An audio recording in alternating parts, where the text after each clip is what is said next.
Hi everybody and welcome to the Excel Suite Tutorial Center. My name is Brandon Schmid and today I'm going to show you how to work with the autoresponder inside of the Excel platform. So we're logged into one of the backends, so obviously you're going to need to log into your account.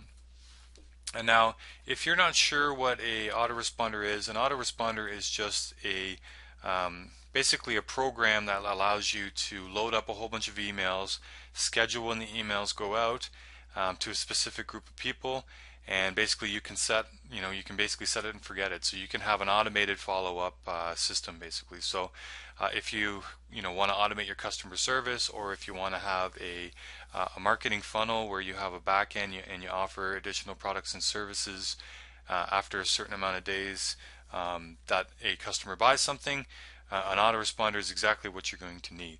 If you've used Aweber or GetResponse before, then this should be no problem for you since you've already used it before. And like I said before, it's a great way that you can keep in contact with your prospects and customers. So to access the autoresponder, you're going to need to go to Communicate, Autoresponder. And what this is going to do is this is going to bring up a list of all the autoresponders that you have.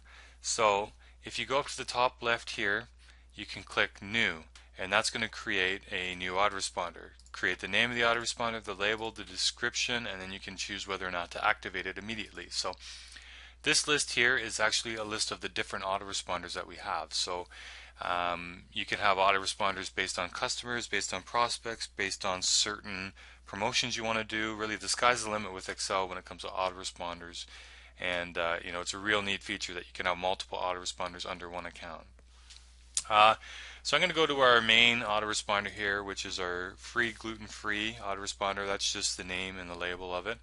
So to open up an individual autoresponder, just double click on it, and that's going to bring up all the details of the actual autoresponder. So you have all the information at the top here, which you filled up before. You can decide to give it a group label if you want, and then down here is the nitty-gritty of it, where we get to the actual emails in the autoresponder. So if you watched the video on how to use an email template system, this is where this is really going to become handy for you. So you can see I have a list of about 15 emails set up here. You can set them up however you like.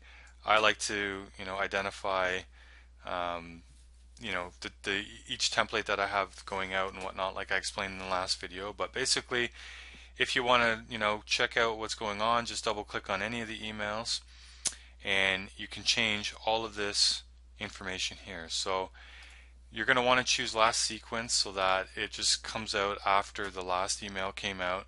You can choose the amount of days. You can even choose the email to repeat. Choose your sender address, so you can have multiple different sender addresses. For example, if you have a sales email, you can do sales@yourwebsite.com, whatever you want. And then when I was talking about the email template system, this is key here. So you have to choose the template to add it to an autoresponder. So first you're going to have to go and watch the other video, create the email templates you want, and then go through and pick the templates that you want to show up. So I've done all that. Do HTML plus plain, and you're pretty much ready to go. So that is if I've already done an email. If you want to add an email to this, or you want to add a new sequence, all you have to do is press New, and then you got to choose the action. So if you want to send an email, then you go Send Mass Mail, and then this is the neat part. There's a whole bunch of different things you can do. You can go Add to Group. So immediately if somebody signs up to this autoresponder, you can add them to a corresponding group. So for example, I have an autoresponder here that says it's a gluten-free autoresponder. Gluten-free is our keyword. Now, as soon as somebody signs up to this autoresponder, I also add them to the group that corresponds, which is the gluten-free group. And the reason why that's important is because if I want to send an individual mass mail, like I showed in the previous video, then I'll be able to do that and send that to that group.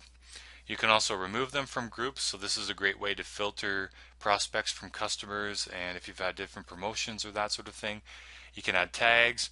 You can even add them to a different autoresponder. So this is a really cool part. So let's say this is a prospect follow-up autoresponder, and let's say you want to do 45 days of prospect follow-up, And then after 45 days, if they don't buy anything, you want to remove them from your list because you've identified them as somebody that's not going to purchase anything ever. So what you can do is you can actually put in a sequence to remove them from the autoresponder, and they get taken off your list automatically, and then that person is not costing you any money because now they are removed from your database. So that's kind of a neat thing there as well. So I'm going to choose send mass mail and then create, and then like I said before, all you have to do is fill in all the details you want. So you can choose last sequence, how many days, if you want it to repeat.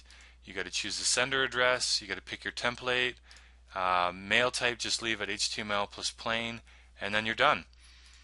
And then that'll get added, and then just click yes there. So you can see the one I started here. I hadn't really added anything, so what I'm going to do is I'm going to go ahead and delete that just because I don't really need it there, and I'm probably going to forget.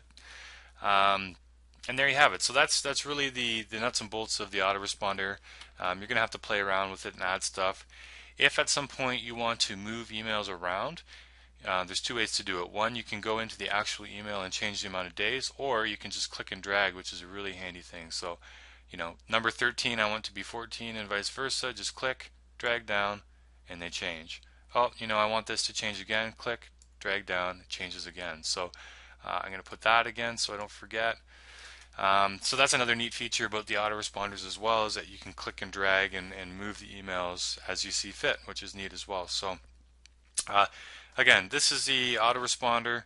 We'll go through a quick recap. All you have to do is go communicate, autoresponder. You'll have to create a new autoresponder first.